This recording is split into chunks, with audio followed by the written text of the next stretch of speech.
Hello, good morning, जोहर। मैं संजय, आप सभी का न्यूज झारखंड में स्वागत है। चलिए शुरुआत करते हैं आज की झारखंड की बड़ी खबरों के साथ। पहली बड़ी खबर की बात करें तो झारखंड बोर्ड मार्च में होगी मैट्रिक और इंटर की परीक्षा। 9 मार्च से शुरू होकर 26 मार्च तक होगा एग्जाम। झारखंड एकेडमिक काउंसिलिंग की तरफ से जो है मैट्रिक और इंटर की परीक्षा की तिथि घोषणा कर दी गई है। इस बार 18 दिनों तक यह परीक्षा चलेगी। 9 मार्च से परीक्षा शुरू होगी और 26 मार्च को समाप्त हो जाएगी। जे के अध्यक्ष अरविंद प्रसाद सिंह ने बताया है कि कोविड के कारण इस बार 1 महीने देरी से परीक्षा का आयोजन किया जा रहा है। अरविंद प्रसाद सिंह ने बताया कि कमेटी के सभी सदस्यों की सहमति से यह निर्णय लिया गया है। इस बार दोनों सीटिंग में परीक्षा का आयोजन किया जाएगा। उन्होंने बताया कि मैट्रिक और इंटर में लगभग 7.5 लाख विद्यार्थी हिस्सा लेंगे। उन्होंने बताया कि बोर्ड की परीक्षा समाप्त होते ही अप्रैल में 8वीं, 9वीं और 11वीं की परीक्षा का आयोजन किया जाएगा। संभवतः जो है मई में रिजल्ट की घोषणा की जा सकती है। अगली बड़ी खबर की बात करें तो रांची में सीएम हेमंत सोरेन के काफिले को प्रदर्शनकारियों ने रोका और मांझी में युवती का सिर कटा, शव मिलने से फूटा गुस्सा। झारखंड के मुख्यमंत्री हेमंत सोरेन के काफिले को राजधानी रांची के किशोरगंज चौक के पास रोका गया। गुस्साए लोगों ने सोमवार शाम करीब 6 बजे सीएम के पेट्रोलिंग एस्कॉर्ट गाड़ियों को रोककर उत्तेजित लोगों ने विरोध जताया। इस दौरान जो है तोड़फोड़ भी किया गया। रांची के और मांझी में एक युवती के साथ दुष्कर्म और फिर सिर कटकर हत्या किए जाने से लोग गुस्से में थे। इस घटना के खिलाफ जो है किशोरगंज चौक के पास विरोध प्रदर्शन करते हुए सीएम हेमंत सोरेन के काफिले को रोक दिया गया। हालांकि सीएम हेमंत सोरेन को बदलते हुए रूट से कांके स्थित सीएम आवास पहुंचाया गया है। बता दें कि सोमवार की शाम जो है मुख्यमंत्री हेमंत सोरेन अपने कारकेट के साथ प्रोजेक्ट भवन से अपने आवास के लिए निकले थे। रांची के किशोरगंज के पास लोगों के हुजूम ने सीएम की सुरक्षा में आगे चल रहे एस्कॉर्ट गाड़ियों के काफिले को रोक दिया। इस दौरान जो उत्तेजित लोगों ने एस्कॉर्ट गाड़ी के शीशे भी तोड़ दिए, वही जो है बैरिकेड के भी तोड़फोड़ की गई है। कुछ देर के लिए अफरा तफरा की स्थिति बन गई थी। महिलाएं समेत जो है काफी संख्या में युवा प्रदर्शन कर रहे थे। प्रदर्शनकारियों के हाथ में पोस्टर लिए झारखंड में महिलाओं की सुरक्षा की मांग कर रहे थे। अगली बड़ी खबर की बात करें तो अब झारखंड में भी बर्ड फ्लू को लेकर अलर्ट एडवाइजरी जारी। देश के कुछ राज्यों राजस्थान, मध्य प्रदेश व हिमाचल प्रदेश सहित कुछ अन्य राज्यों में बर्ड फ्लू के मामले सामने आने के बाद अब झारखंड में भी अलर्ट जारी कर दिया है। पशुपालन विभाग ने राज्य के सभी जो है डीसी को इस संबंध में केंद्र सरकार की ओर से जारी जो है एडवाइजरी भेज दी है और तत्काल आवश्यक कदम उठाने को कहा है।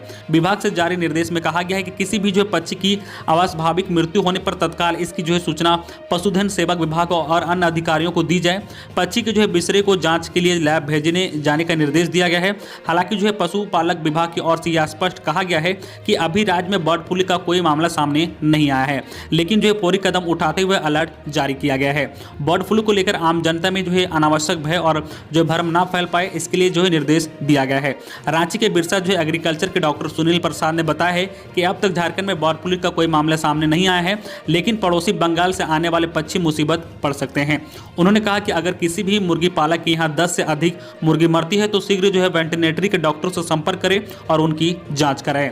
वायरस जो है बांग्लादेश से जो है होते हुए भारत में प्रवेश करता है। खासकर जो है बंगाल जैसे राज्यों से मुर्गियों के आयात के कारण बर्ड फ्लू की आशंका बढ़ जाती है। अगली बड़ी खबर की बात करें तो इसी माह खुल सकते हैं पार्क, स्विमिंग पूल, संचालन की मिल सकती है अनुमति। कोविड-19 संक्रमण के मद्देनजर लगाई गई पाबंदियों में ढील की संख्या बढ़ाई जा सकती है। इसी महीने बंद पार्कों को खोलने के साथ क्लब और होटलों में स्विमिंग पूल को खोलने की अनुमति दी जा सकती है। मुख्यमंत्री हेमंत सोरेन ने 15 जनवरी के आसपास राज्य सरकार की एक हाई लेवल कमेटी बैठाने का निर्देश दिया गया है। बैठक में पाबंदियों में छूट की संख्या बढ़ाने पर विचार किया जाएगा। सूत्रों के मुताबिक कोचिंग इंस्टीट्यूट और हाई स्कूलों में जो है पढ़ाई की अनुमति देने पर भी मंथन किया जाएगा। राज्य सरकार में जो है कोविड-19 संक्रमण की स्थिति को देखते हुए राज्य सरकार फैसला लेगी। अगली बड़ी खबर की बात करें तो रांची में ई चालान सिस्टम शुरू। अब घर बैठे ऑनलाइन जुर्माना भर सकेंगे लोग। परिवहन विभाग ने सोमवार को पहले चरण में राजधानी रांची से ई चालान सिस्टम की शुरुआत की है। विभाग ने इसके लिए एचडीएफसी बैंक के सहयोग से उच्च तकनीक वाली मशीन प्राप्त की है। सोमवार को जो है एटीआई रांची में ट्रैफिक पुलिसकर्मियों को इस नई तकनीक के इस्तेमाल के प्रशिक्षण दिया गया। विभाग के अधिकारियों ने बताया कि ई चालान से पारदर्शिता बढ़ेगी, साथ ही जो है पर्यवेक्षण भी प्रभावी होगा। राज्य से बाहर किए गए अपराध भी जो है चालान के दायरे में आएंगे। अगली बड़ी खबर की बात करें तो कोयला मंत्रालय ने स्वच्छता के लिए रजरप्पा क्षेत्र को दिया प्रथम पुरस्कार। कोयला मंत्रालय ने सेंट्रल कोलफील्ड लिमिटेड के रजरप्पा क्षेत्र को स्वच्छता के लिए प्रथम पुरस्कार से सम्मानित किया है। सोमवार को सीसीएल मुख्यालय दरभंगा हाउस स्थित विचार मंच में सम्मान समारोह का आयोजन किया गया था। समारोह में जो है सीएमडी पीएम प्रसाद ने रजरप्पा क्षेत्र को कोयला जो है मंत्रालय द्वारा प्रेषित स्वच्छता का प्रथम पुरस्कार दिया है। यह पुरस्कार रजरप्पा क्षेत्र की ओर से महाप्रबंधक आलोक कुमार एवं टीम ने प्राप्त किया है। अगली बड़ी खबर की बात करें तो दहशत में है लोग। चाईबासा के टेपो घाटी में बदमाशों ने यात्रियों से भरी बस पर की फायरिंग, यात्री सुरक्षित। बंदगांव में रविवार की रात यात्रियों से भरी बस पर हथियारबंद 6 बदमाशों ने धावा बोल दिया। घटना अति नक्सल प्रभावित क्षेत्र टेपो घाटी के जलमय एवं बाड़ी के बीच घने जंगल स्थित NH 75 की है। बदमाशों ने रांची से चकलधरपुर जा रही शक्तिपुंज बस को रोकने के लिए करीब 10 राउंड फायरिंग की। घटना में यात्री सुरक्षित है, हालांकि फायरिंग से यात्रियों में काफी भय का माहौल है। माना जा रहा है कि बदमाशों ने यात्रियों को लूटने के प्रयास से बस को रोकना चाहा था। गोली बस की हेडलाइट के पास और बॉडी के किनारे व पिछले हिस्से में लगी है, लेकिन ड्राइवर सीताराम सिंह ने बिना बस को रोके चकलधरपुर पहुंचाया है। इधर घटना की सूचना के बाद पुलिस सर्च अभियान चला रही है। घाटी को नक्सली व बदमाशों के लिए सुरक्षित जोन के रूप में माना जाता है। क्षेत्र में बदमाश आसानी से किसी भी घटना को अंजाम देकर चले जाते हैं। अगली बड़ी खबर की बात करें तो कोरोना संक्रमण के बाद खुले प्राइवेट स्कूल 30% अधिक की उपस्थिति। कोरोना वायरस महामारी के कारण बंद कई निजी स्कूल सोमवार से खुल गए हैं। पहले दिन स्कूलों में थ्योरी क्लास के साथ साथ प्रैक्टिकल क्लास करवाए गए। शारीरिक दूरी का ख्याल रखते हुए एक लाइन में सिर्फ 12 से 10 छात्रों को ही प्रैक्टिकल करने का निर्देश दिया गया था। वही कक्षाओं में भी यही व्यवस्था बनाई गई थी। 2 छात्रों के बीच कम से कम 6 फीट की दूरी रखी गई थी। गुरु नानक स्कूल में कोविड-19 के नियमों का पालन करते हुए कक्षाएं ली गई। हालांकि स्कूल खोलने के पहले दिन छात्रों की संख्या ज्यादा नहीं थी। पहले दिन सिर्फ 30% विद्यार्थी उपस्थित देखने को मिली है। यही हाल अन्य स्कूलों का भी रहा। पठन पाठन का कार्य शुरू हुआ, लेकिन संख्या में कमी थी। अगली बड़ी खबर की बात करें झारखंड मौसम विभाग से कि रांची समेत आसपास के जिलों में अगले 3 दिनों तक छाए रहेंगे बादल। 4 डिग्री तक बढ़ेगा न्यूनतम तापमान। राज्य के अधिकतम जिलों में कल सुबह से ही बादल छाया हुआ है। हल्की धुंध है, लेकिन लोगों को कनकनी से राहत है। न्यूनतम तापमान में किसी प्रकार का कोई गिरावट नहीं आया है। मौसम वैज्ञानिक केंद्र रांची के मुताबिक अगले 3 दिनों तक यही स्थिति बनी रहेगी।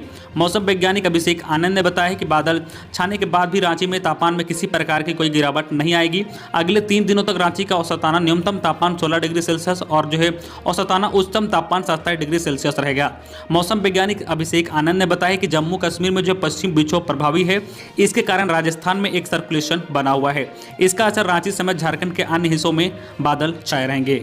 अगली बड़ी खबर की बात करें तो निजी वाहनों पर सिर्फ नंबर प्लेट लगाने की इजाजत होगी, नहीं मानने वालों को दी जाएगी सजा। निजी वाहनों पर नंबर प्लेट के अलावा नेम प्लेट या दूसरा कोई अन्य बोर्ड लगाने पर पाबंदी होगी। हालांकि सरकारी या न्यायिक पदाधिकारियों और जनप्रतिनिधियों को नेम प्लेट लगाने की छूट होगी। हाईकोर्ट के निर्देश पर परिवहन विभाग ने प्रस्ताव तैयार कर विभागीय मंत्री चपई सोरेन के पास भेज दिया है। मंत्री के अनुमोदन के बाद इस पर मुख्यमंत्री की सहमति ली जाएगी। अंत में विभाग के स्तर पर इसकी अधिसूचना जारी होने के बाद नियम प्रभावी भी हो जाएगा। प्रस्ताव में उक्त नियमों को नहीं मानने वाले के खिलाफ विधि सम्मान कार्रवाई और आर्थिक दंड का प्रावधान किया गया है। अगली बड़ी खबर की बात करें तो देश में शुरू हो रहा है विश्व का सबसे बड़ा वैक्सीनेशन कैंप। प्रधानमंत्री नरेंद्र मोदी ने कहा कि देश में जल्द ही कोरोना वैक्सीनेशन कैंप शुरू होने जा रहा है। यह दुनिया का सबसे बड़ा टीकाकरण अभियान होगा। औषधि नियामक द्वारा 2 वैक्सीन कोविशील्ड और कोवैक्सीन की सीमित आपात इस्तेमाल को मंजूरी देने के एक दिन बाद ही सोमवार को प्रधानमंत्री नरेंद्र मोदी ने यह बातें कही है। उन्होंने मेड इन इंडिया वैक्सीनेशन के लिए वैज्ञानिकों और तकनीशियों की तारीफ की है। अगली बड़ी खबर की बात करें तो केंद्रीय सुरक्षा सलाहकार के विजय कुमार पहुंचे गढ़वा। 1 घंटे तक पुलिस अधिकारियों के साथ की बैठक।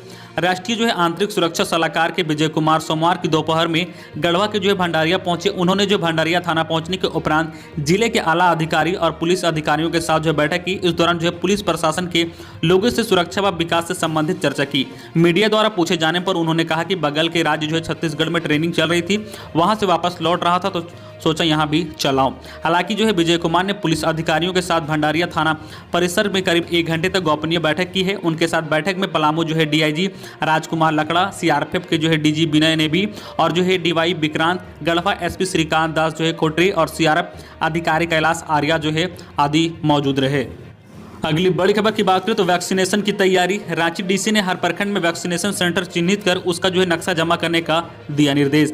रांची में ड्राई रन के आयोजन के बाद अब प्रखंडवार इसकी तैयारी शुरू कर दी गई है। इस क्रम में सोमवार को रांची डीसी छवि रंजन ने संबंधित अधिकारियों के साथ बैठक की। इस दौरान उन्होंने हर प्रखंड में वैक्सीनेशन सेंटर के लिए आवश्यकता अनुसार भवनों को चिन्हित करने का निर्देश दिया है।